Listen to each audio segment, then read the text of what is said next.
Այն հարցերին անդրադառնալը ընդամենը օրեր առաջ այստեղ էին աղոթքի նախաճաշի ներկայացուցիչները, որոնցից մի քանիսի հետ առիթ է ունեցել հանդիպելու նաև ձեր շարժման ղեկավարը Նարեկ Կարապետյանը։ Հենց նրանց շուրթերով բարձրացվեցին հարցեր, որոնց մասին իշխանությունները բավականին լուռ, բավականին այսպես անտարբեր դիրքորոշում են որդեգրել, ես նկատի ունեմ եւ եկեղեցու դեմ տարվող արշավը եւ Արցախի հարցը չփակելու թեման եւ քաղբանտարկյալների եւ այդ թվում հոգեվորականների բանտարկությունների թեման, հաշվի առնելով, որ նաեւ դուք Արցախի հանրապետության ներկայացուցիչ եք, այս առնչությամբ միջազգային այս ներկայացուցիչների որդեգրած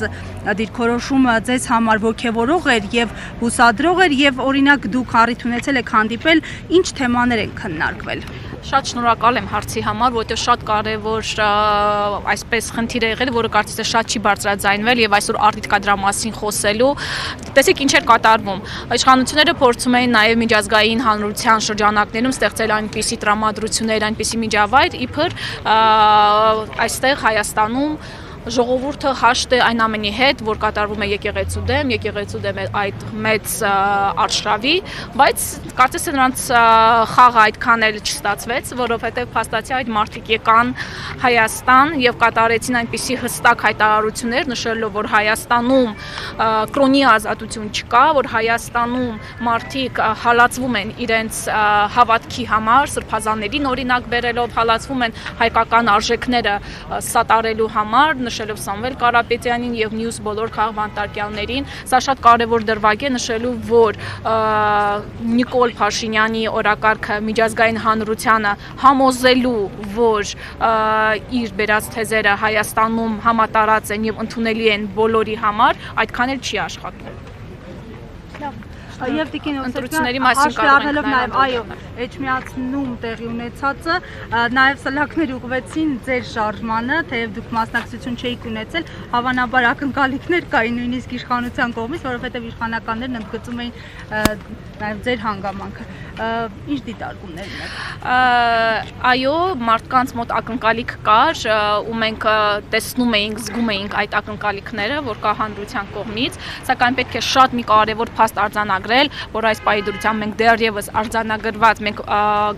գրանցված կուսակցություն չենք, հետևաբար որևէ ինստիտուցիոնալ այսպիսի հավակնություններ ունենալ դեռ չէին կարող։ Մյուս մասով սա ընտրությունները ցույց տվեցին մի կարևորագույն հանգամանք, հասարակությունը կարիք ունի նոր դեմքերի, նոր շունչ բերելու քաղաքական դաշտ, որովհետև տեսնում ենք, որ մասնակցությունը եւս այդքան էլ բարձր չէ, 45%-ը, ճիշտ է, 21 թվականի համեմատ ավելի ակտիվ է, բայց 45% է ընդամենը կազմում, սա խոսում է այն մասին, որ մարդկանց անհրաժեշտ է նոր գաղափարներ, անհրաժեշտ է նոր մոտեցումներ եւ հետեւաբար շատ տեղ կա աշխատելու, շատ տնային աշխատանք կա անելու, որը մեր թիմը պատրաստ է անել եւ շուտով կտեսնենք այդ բաները։ Եվ Տիկին Հովսեփյան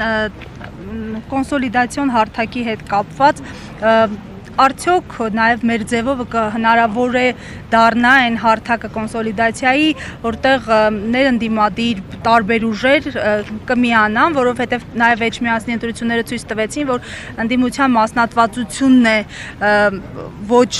լավ արդյունքների պատճառը։ Հնարավոր համարում եք, որ մեր ձևով կարողանա համախմբել բոլոր ընդդիմադիր հարթակները։ Մենք բազմից հայտարարել ենք, որ մեր ձևով շարժման դռները բաց են բոլոր այն մարդկանց համար, ովքեր որ կիսում են մեր գաղափարները, մեր արժեքները, ովքեր պրոֆեսիոնալ են եւ ում ձեռքերը մաքուր են։ Այնուամենայնիվ համոզված ենք, որ ներքաղաքական դաշտին պետք են նոր մոտեցումներ, հետեւաբար ովքեր որ կկիսեն մեր այդ մոտեցումները, մեր դռները միանշանակ բաց են։ Շնորհակալություն։